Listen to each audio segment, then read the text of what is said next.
ధ్యానసుధ శ్రమకాలపు ధ్యానాలు 2వ రోజు. పేతురు ఒప్పుకోలు. కైసరయ ఫిలిప్ పరిసరాలు ఆ కాలంలో విగ్రహారాధన విరివిగా జరుగుతుండే ప్రాంతాలు. బయలుదేవుడి పూజ, గ్రీకు దేవుడు పాన్ దేవస్థానాలు ఉన్న ప్రాంతం అది. మహాహేరోదు అక్కడ సీజర్ అగస్టస్కు ఒక దేవాలయం కట్టించాడు. అలాంటి విగ్రహారాధిక మూఢనమ్మకాలు విస్తరించి ఉన్న ప్రదేశంలో యేసు ప్రభు తన శిష్యులను ప్రశ్నించడం, పేతురు ఆ ఘనమైన ఒప్పుకోలు వాక్కులు పలకడం జరిగింది.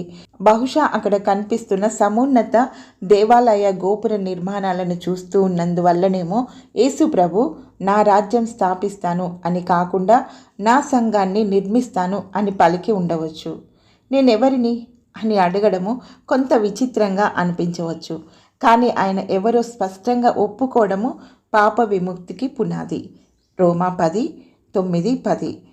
యోహాను మొదటి పత్రిక 2వ అధ్యాయం 18 నుండి 23 వరకు, 4వ అధ్యాయము 1 నుండి 3 వరకు. ఆయన ఎవరు అనేది, ఆయన ఏం చేశాడు అనేది, ఇవి రెండు ఎన్ని విభిన్న భావాలున్నాయో చూస్తే ఆశ్చర్యం కలుగుతుంది.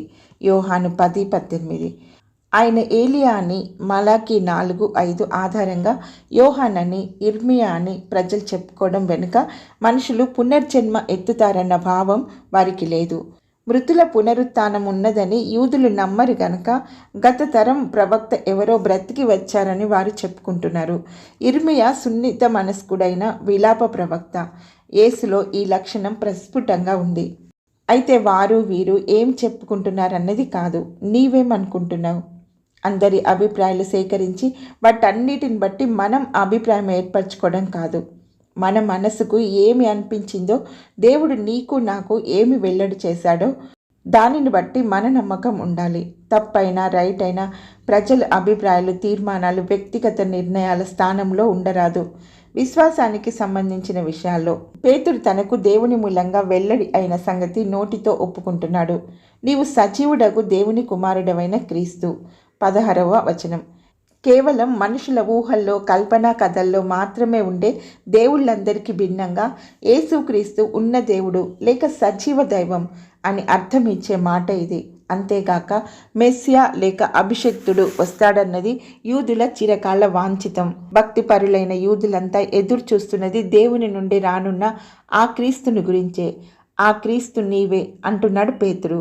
ఇది పేతురు గ్రంథాలు తిరిగేసి కొందరిని వాకప్ చేసి వెల్లడించిన ఒప్పుకోలు కాదు.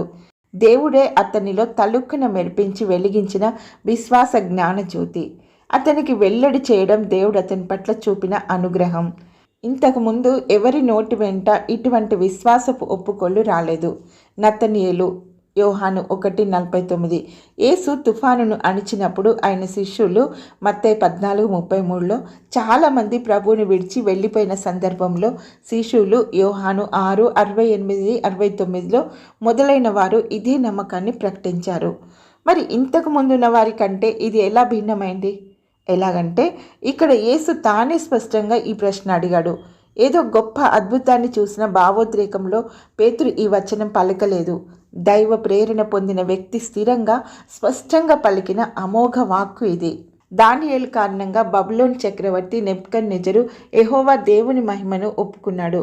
ఎలీషా కారణంగా సిరియావాడైన నయమాను యెహోవా దేవుడని గ్రహించాడు. రాజులు 2వ గ్రంథం 5వ అధ్యాయం 15వ వచనం. ఇలాంటి ఒప్పుకోలు ప్రకటించిన పేతురు ధన్యుడు. యేసు ప్రభువుని గురించి ఈ సత్యాన్ని తెలుసుకునే జ్ఞానం దేవుని నుండి నేరుగా పొందిన వారందరూ ధన్యులే. దేవుని ప్రజల సహవాసంలోకి ప్రవేశించడానికి ఎవరికైనా ఈ ఒప్పుకోలే పునాది, ప్రతిపాదిక. క్రొత్త నిబంధనలో సంఘం అనే మాట మొట్టమొదట ఇక్కడే కనిపిస్తుంది. 16-18. ఆ సంఘానికి పునాది క్రీస్తే. కొరింథీ మొదటి పత్రిక 3:11, ఎఫెసీ 2:20. ఆయనకు దైవ కుమారునిగా క్రీస్తుగా ఒప్పుకోవడమే ఆ పవిత్ర సంఘంలో ఎవరైనా చేయడానికి మార్గం. సంఘం సర్వాంగం, సర్వాలంకార శోభితం, పరలోక రాజ్యపు ప్రతిబింబం, విశ్వాసపు ఒప్పుకోలుపై నిర్మితం. ప్రార్థన.